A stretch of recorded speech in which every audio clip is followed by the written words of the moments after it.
Okay, it's very difficult to do anything when the country is in the situation in which it is right now. And I have been observing what has been going on in the country since morning. Like many of us who are interested in what's happening in the country. And quite frankly, it's very painful and very unfortunate to see, what is going on in the country, because I don't think there's someone around who thinks we should be living like this every day. And our young people getting out expressing themselves, and the level of violence that we have seen, the level of destruction in the country is unbearable. And we cannot pretend that there are no issues. And this has nothing to do with politics. Whatever side of the political divide you belong to, these issues need to be addressed. I keep asking this question: how many lives are we going to lose before we start listening and reasoning with each other? Because what is being asked here really is attention, and then to ensure that we work in an inclusive manner to address the challenges that we face. And we cannot pretend that the challenges don't exist, and then we live as if those who are raising questions, or those who are on the streets, like our young active Kenyans, are just doing it for any other reasons except trying to address the real issues that they deal with on a day-to-day basis. So for me and many of us, really, it's a very, very sad day and very painful. If we were a little more open and more focused in addressing some of these issues, we should not have gotten here this year. Because when this happened last year, the promises that were made that were never fulfilled. Personally, I've been thinking, actually, and maybe I'll speak about this some more when I get out and start having conversations with people. We needed an open public inquiry on some of these things, and on all things that are being raised, whether it's about unaccounted for deaths and so on. We need an open public inquiry on these matters so that issues can be resolved and can be addressed effectively and conclusively. We cannot go on like this, because the question you ask yourself every day is: how many more lives are we going to lose before we start listening and reasoning with each other? And what else needs to happen before we get to a point where we forget about whether it's politics or whatever the issues are, and focus really on the questions that we are being asked at this particular time?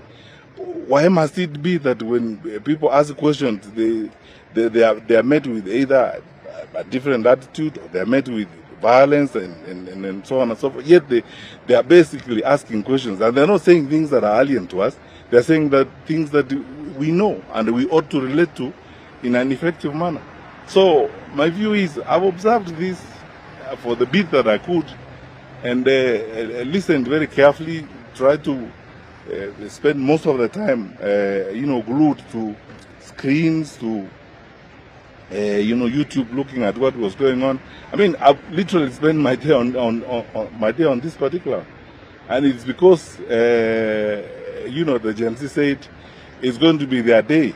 They don't need politicians on the streets and so on. So we have been glued, observing what was happening today. You can hardly do anything. There's nothing you can do when the country is in a situation where it is. We are all on tenterhooks. We don't know what is going to happen. And the level of destruction and violence we have seen across the country, honestly, what is it going to take for us to listen, for our leaders to get to a point where they say, let us listen and reason with each other? And yet, you see, if this is not conclusively and properly addressed, this round is not going to come to an end. We are going to continue dealing with each other in this kind of manner, all the time. I believe that there must come a time in the life of our country when nothing matters but the country. Nothing matters but the stability of the country. Nothing matters but the stability and the satisfaction of the people of that particular country. And for Kenya, for us now, that is the time. Let's for once focus on the issues that these young Kenyans are raising. I mean, approximately, when you look at the statistics, probably about 7 out of 10 Kenyans you talk to are between the age 0 at 35. Now, the 3 out of 7 who are 35 and above, we cannot fail to listen to the bulk of our population and focus on the welfare and the interests of the bulk of our population. And the questions they're asking are not about things that are alien, they're about things that are with us. So let's forget about many of these things and focus on the solutions that we need to deal with to the challenges we have. These questions have asked about inclusion. The questions have asked about what needs to be done in employment, how to handle education, because most of these frustrations, it's true, as some parent was telling me, some of our children are genuinely traumatized. If you have been in university for 2 years or 3 years, you cannot do an exam because you don't have money and so on. What do we expect them to do? If you have been in school, you are facing a stage exam and you need to move to the next level. Now you don't know whether capitation has come or not. You don't know what is going to be done. What is expected of us? Most of our young people are genuinely traumatized, and this is the result of that. So we can't pretend that all is fine and dandy, and therefore we shouldn't even be raising this issue in the first place, or we start ascribing them to other things, or it's politics, it's so and so. This is why I always say, let us not spend time criticizing, let us spend time pointing fingers and hurling insults. Let's focus on the issues that we have at hand. That's what we need to do. Thank you.